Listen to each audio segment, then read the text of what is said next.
November greetings, everyone, and welcome once again to another edition of Dazzle Baur's Artist Spotlight. As we continue celebrating the 25th anniversary at Dazzle Baur's, I'm very pleased to have as my guest this afternoon, Kim Dawson.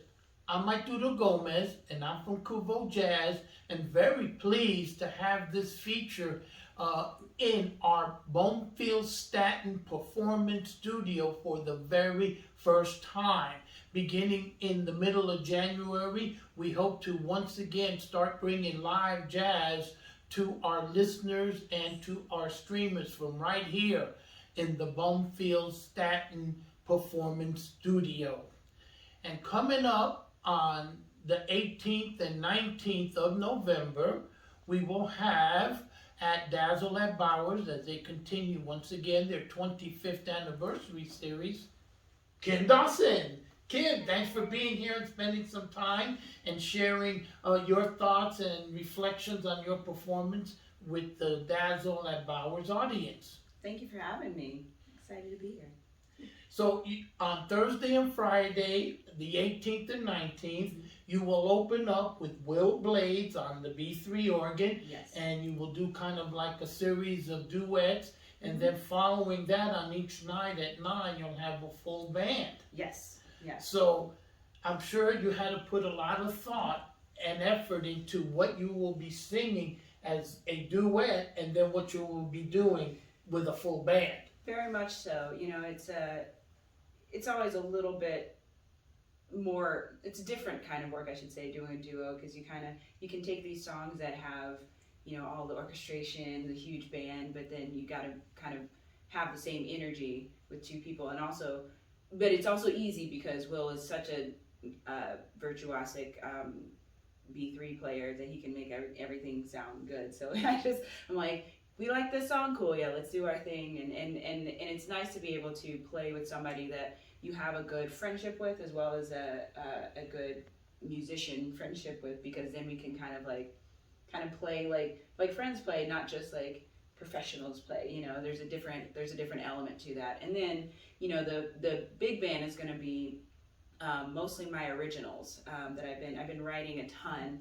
I released my first single last March, right before, in the before times. Right. And, one that KUVO has played, since you Yes. were kind enough to share it with us. Yes, thank you. And I was so excited. It was my first single under my own name. I've been a sideman in bands for many, many years now, and so it was good to finally put my own stuff out there. And the goal was to like keep releasing that through the year, and it kind of, I think I got jolted in the same way that a lot of people did, I think, but it made me start writing differently. And so I'm glad for that time to kind of have that jolt, have that rest, you know, not being on the road all the time, that I could put that energy into my music, and I'm excited for everybody to hear it.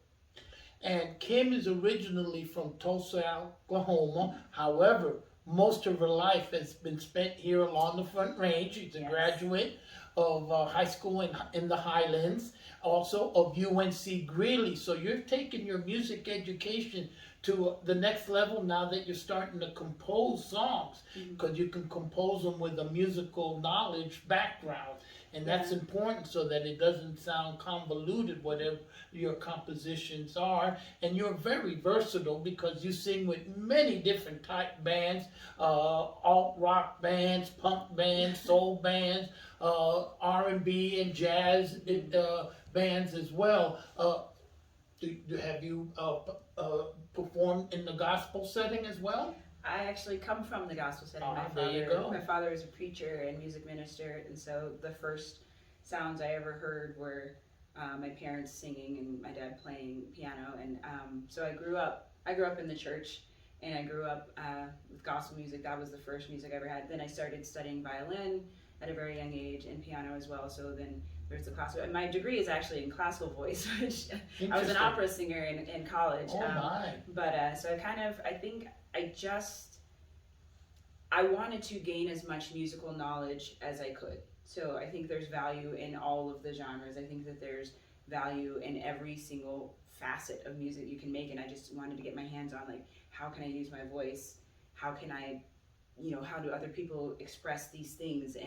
And so I think I finally found a way to be like, okay, I can take all of those elements and here's what it sounds like, and luckily right now, I think we're in a time where lines are a little blurrier as far as genres. Correct. There's not, jazz has R&B influence, or it has gospel influence, or it has classical, or it has all the influence, or R&B has all these other influences, and it's nice that everybody is able to express all of the things and all of their history, their musical lineage in their sound, and not be like, okay, this is pop, this is R&B, this is whatever, I understand completely. And you have an advantage coming out of the church, because the vast majority of Black American music comes out of the church. Absolutely. It's not 100% comes out of the church, including hip hop. Yes. Because it kept building one after the other. And it started off with the foundation, which is the music out of the church. And from there, the building went up. And it's a very strong foundation. Absolutely. So you have that advantage of having that background, which helps you to be proficient in so many of the other genres. Agreed. Now, getting back to next Thursday and Friday at Dazzle, as they continue, again, their 25th anniversary. Yay! One of the great jazz clubs of the world, and it's here in the Mile High City. When it comes time for your second show and your big band, well, not a big band, but a band. Larger band. As opposed to the duo that precedes it. Let us know some of the folks that will be accompanying you. Well, Wil Blades will be joining us on organ. On keys, we'll have Jodelle Charles. On guitar, Brant Williams. On drums, BK Khan, who plays, all these people play with lots of people in town, so it's going to be a big Denver family. On bass, Paul McDaniel. And then singing, I hate to say backing vocals because they're such amazing musicians and can hold their own, but they are kind enough to help me realize my vocal vision. Breon Wright and LaDamian Massey. And it's going to be, I'm so excited to bring this music to everybody and kind of show everyone what I've been working on, and also just it's a different energy when you're up there with people that are your friends as well as colleagues, and we are really excited to be able to make music together, and I think that's the best thing about live music is the community that it facilitates, and all of us have kind of come up making music together, and a lot of these people I met in different times of my life, and we have similar backgrounds, and it's nice to be able to just put it all on a plate. Here you go, Denver community. You're welcome. Well, we look forward to that.